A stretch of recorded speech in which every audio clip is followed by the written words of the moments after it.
Kalau kamu lagi kasmaran, gak ada satu hal yang lebih menakutkan daripada satu kata ini, ghosting.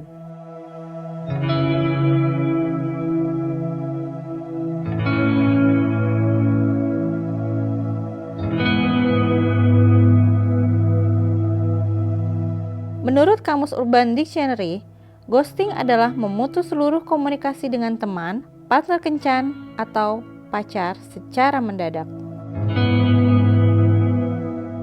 Bagi korban ghosting, perlakuan seperti ini tentu akan menimbulkan berjuta pertanyaan, tapi nihil jawaban.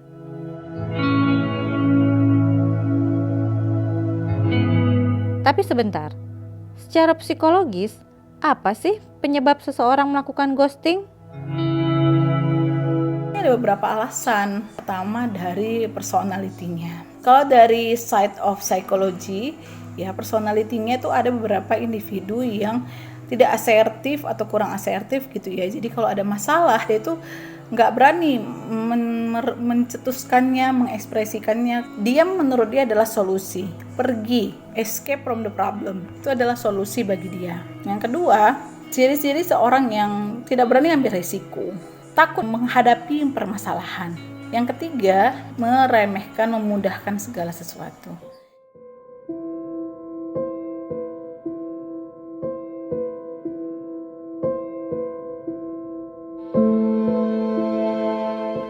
Buat yang gak ngerasain, kayaknya sepele.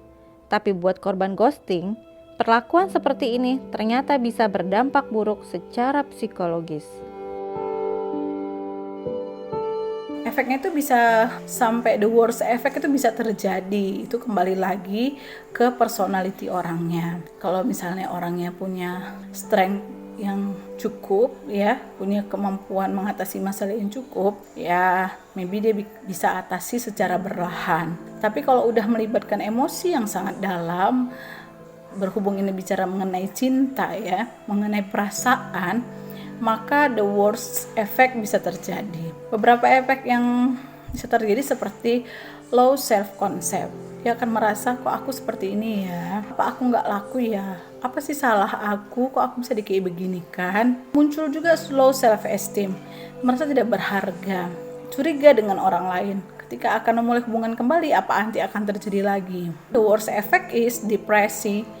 Depresi itu adalah hal yang paling mungkin terjadi, terutama didukung dengan karakter yang goyah, yang sulit beradaptasi dengan masalah. Dan memungkinkan juga menjadi kasus bunuh diri tanpa bisa menjelaskan alasannya, sehingga dia ambigu sendiri. Aku kenapa? Ada masalah apa? Nah, ambigu situation ini is kill you gitu, bisa membunuh. Inilah dia yang tadi saya bilang, kasus-kasus tertentu itu bahkan bisa menjadi ancaman bagi remaja itu, bisa sampai melakukan bunuh diri. Jadi kalau kamu pernah atau sedang jadi korban ghosting, apa yang bisa kamu lakuin? Dari awal kita kenal pasangan kita dan ada komitmen, walaupun tidak sampai pada komitmen untuk berumah tangga ya, tapi dalam pacaran itu sudah ada komitmen. Yang kedua, ya jangan pikirkan bahwa diri Anda adalah yang buruknya atau yang mengakibatkan hal ini. Pikirkan the positive effect aja, bahwa dia bukan yang terbaik buat kamu.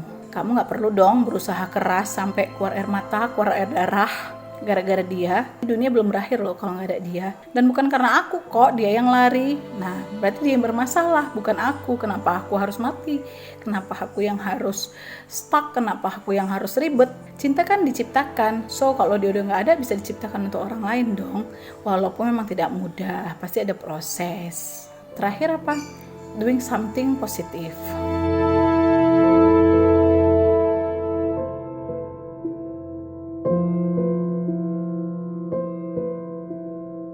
Dampaknya ternyata bisa sangat buruk.